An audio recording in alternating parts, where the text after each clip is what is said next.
waa mid ka mid ah wadooyinka halbowlaha ah ee mara magaalada Muqdisho gaar ahaan dhaqdhaqaaqa ganacsiga caasimadda waxa ay martaa wadooyin badan oo ay ka mid yihiin wadada wadnaha Sodonka warshadaha Maka al-Mukarrama oo ka mid ah wadooyinka ugu muhiimsan magaalada Muqdisho dibudhiska wadadan waxa ay muhiim u tahay shacabka ku nool caasimadda gaar ahaan ganacsiga iyo isku socodka gaadiidleyda dadweynaha waxa ku yaala goobo qadiimi ah sida dugsiga hoose dhexe iyo sare ee Dhagaxtuur baar raaxo hotel raaxo masjidka Xaynuuf iyo sidoo kale Colow Mall oo ka mid ah xarumaha ganacsi Ibraahim Abuukar Mahdi waa darawal bariisamaadkii 1973 waxa uu xasuustaa basaskii dadweynaha ee uu ku mari jiray wadadan iyo magacyadii caanka ay ku ahayd waxa laami hore loo saaray berigii oo Carguud waxa laga bedelay berigii dawladda Siyaad Bare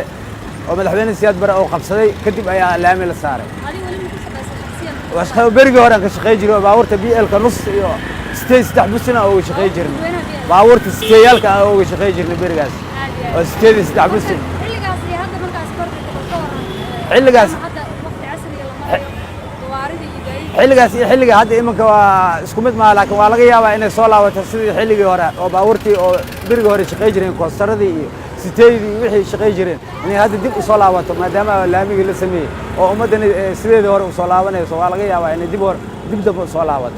dadka isticmaala wadadan ayaa bogaadiyay dib u dhiska lagu sameeyay waxa ay sheegeen in sanadihii ugu dambeeyay ay dhibaato ku qabeen isticmaalka wadadan sida uu yiri Ismaaciil Siidow oo kamid ah dadka muruqmaalka ah ee ku nool gobolka Banaadir baad hogle waxa lagu qabay jidkan waa burbursanay baawurta dhibaato hogle ka qabtay hatta baawur laga mahal jiray marmar hadda markii wadada la sameeyay jidkii nadiif u noqday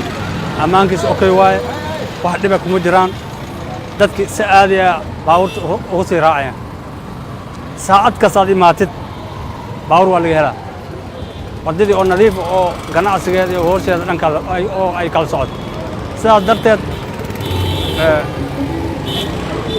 ahmiyad weyn ay jidka u leedahay intaas waay halkani waxa ay soo martay magacyo kala duwan laakiin 27 sano kadib burburkii dhalinta ku nool wadanka Soomaaliya waxa ay u yaqaanaan wadada dabka 70 meeyadii ka hor waxa loo aqoon jiray wadada Carguud waxaana laamiga dib loo saaray dawladii Maxamed Siyaad Bare oo loo bixiyay wadada kacaanka waxa ay halbowlo u tahay dhaqaalaha caasimadda gaar ahaan isku xirka dekada weyn ee magaalada Muqdisho iyo suuqa ugu weyn Soomaaliya ee Bakaaraha waxaan halkan u nimiday si aan ugu kuurgalno dib u dayactirkeedii kadib iyo qaabka ay u isticmaalaan gawaarida dadweynaha iyo sidoo kale shacabka ku nool caasimadda Muqdisho maadaama ay ka mid tahay wadooyinka muhiimka ah waxa ayna ku dhamaataa official circle ama rugta saraakiisha oo waxa ay martaa wadooyin waaweyn oo ka mid ah caasimadda aadan Cabdullaahi Cali iyo Nuur Xasan Maxamuud oo ka mid ah darawalada gaadiidka ee hadda isticmaala wadadan ayaa ku amaanay maamulka gobolka Banaadir doorka uu ka ciyaarayo horumarinta kaabayaasha dhaqaalaha sida wadooyin ay ka mid tahay midaan ما شاء الله وأكون فرح سنة هاي وضدين للدسو إنه كوكل للسنة وأدبان في دوينيا وأنا أكون فرح سنة هاي دبان كوكبي جرني مريتان كوضدان مركيورا حافظها هي ججبان سكمري جرني هذا ومركيورا $1 أيال وقت كاجرتين إسكوسك بكاران كتجنا لكن هذا النص سكتجنا ما شاء الله أدبان في دوينينا مركا دبين هو هاجرتي $1 ويجي إسكوسك بكاران دين الله وأنا دبي جرتي لكن هذا النص أنا دبك جوجا نص يجي إسكوسك بكارات دي اللي يراد وفرحتي أدبان والأرض.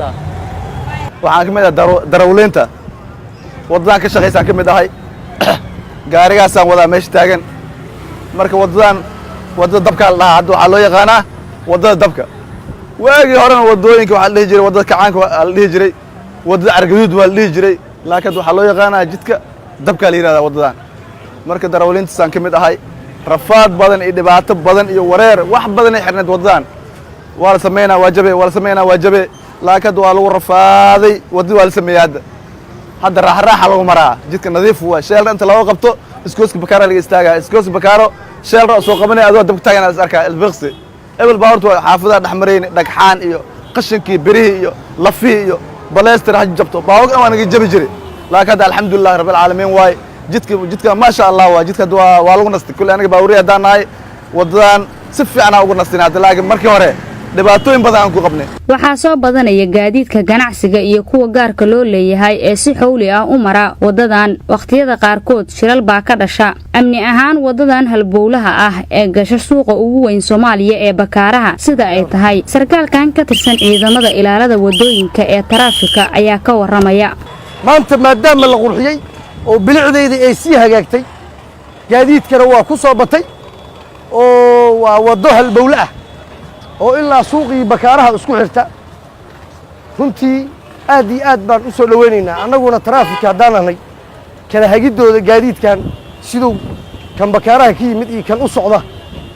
iyo kan ka socdaba aan u kala gudbinayn ayay shaqadeenu u taagan taraafiko ayaa rumaysan in shaqo adag ay u baahan tahay wadooyinka la hormariyay iyo kuwa dib loo dhisay maadaama ay sii kordhayaan gaadiidka noocyadiisa kala duwan dadweynaha Soomaaliyeed waxaa saaran waajib kaasi oo ah ilaalinta nadaafadda iyo jiritaanka wadooyinka caasimadda